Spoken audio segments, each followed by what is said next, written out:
I wish to share with you 4 points of advice that we have been given by one of our contemporary eminent scholars by the name of Ayatollah Amuli, Hafidhahullah.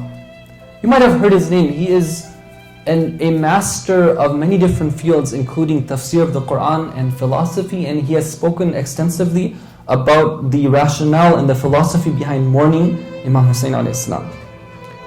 Number 1, his advice for those who are participating in these gatherings is that we should not just watch, but we should participate as well. It's not just about coming and it's like a big show that I'm just going to be a spectator in. It's not a spectator sport. Rather, it's an event for everyone to come in and pitch in and participate in whatever way we can.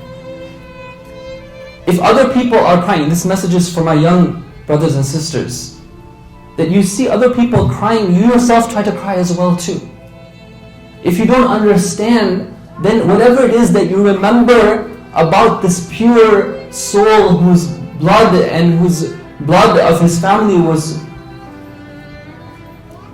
spilled on the plains of Karbala, whatever you remember, bring that to your mind and try to see what happens. When you see people beating their chest, you also beat their chest as well too. If you see people participating by volunteering and organizing and cleaning and serving, you also get involved as well too. Whatever capacity is, we're supposed to not just sit back, but also participate as well too. It's supposed to be a community event that everyone comes forward and participates in. Number 2, he says that when you participate in the mourning of Imam Hussayn, do so in the state of wudu. Now this is something which is quite amazing here. Because normally we do wudu when we want to do something holy. We want to touch the Quran, we want to read the Quran, it's mustahab. When we touch the Quran, it's wajib. When we say our salah, it's wajib. In different, when we go to sleep, we're told that we're supposed to be in the state of wudu so we can be counted as having worshipped the whole night. But he says when you enter into the gathering of the majalis of Imam Hussayn, the majalis of mourning, also be in the state of wudu. Because after all, if we want to achieve purity, it doesn't come about just randomly. There's certain conditions that have to take place. We ourselves have to be pure to be able to connect to the pure one. Number 3 is that when we are talking about the message of Imam Hussayn, we're mourning it, we're doing our eulogies and our poems, then we should do so in a simple and rational way. These days we find a lot of people getting involved and wanting to participate. They come up with different English nohas in different languages. This is generally speaking a good thing. But we should be careful not to get caught up in the wave.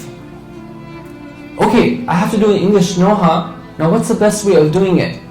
Should I look to the way they do music videos and copy that thing but just replace it with something sad and a bit of beating of the chest? But to do the same exact thing, have the same type of moves? Is that the way that the Ahlul Bayt want us to be? Why not just keep things simple? Go to the core of the message. That itself is powerful. Let's work, instead of trying to be fancy and sophisticated that way, let's work on our hearts. And the better we can work on our hearts and stick with it in a simple and rational way, we see that the effect is more profound. And the final advice that he has, that I'd like to share with you tonight, is that when we convey and explain the message of Imam Hussayn, we should make sure that we convey the core message of Imam Hussayn alayhi salam. Yes, it's true that Imam Hussayn was a man of compassion. Yes, it's true that he was a man of dignity. But the core of his message is that he stood up for Amr al-Ma'ruf, Nahyan al-Munkar, and he stood up against injustice. We have to be very careful here, that we don't take the message of Imam Hussayn and misrepresent what we're trying to convey. Ulama have given a lot of importance on this, that when you convey the message of Imam Hussayn, do so with utmost care. This starts when relating the story that happened. There was one audience where one of the mujtahideen was present, and there was somebody who was talking about the story of Imam Hussayn. Now there was one incident to the best of my recollection, where one of the companions or the family members calls on Imam Hussayn. This is in the history. And he says, Ya Hussayn. The person who was telling the story was saying it, and he got caught up in the emotion. So when he was relating it, he said that individual said, Ya Hussayn, Ya Hussayn. He said it twice. The mujtahid who was sitting there, he said, no, wait a minute. I've read that story and he said it once, he didn't say it twice.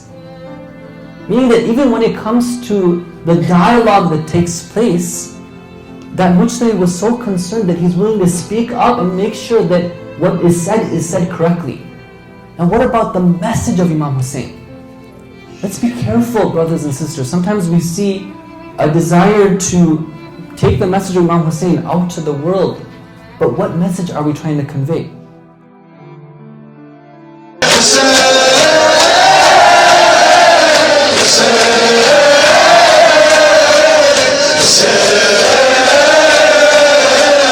Hussayn.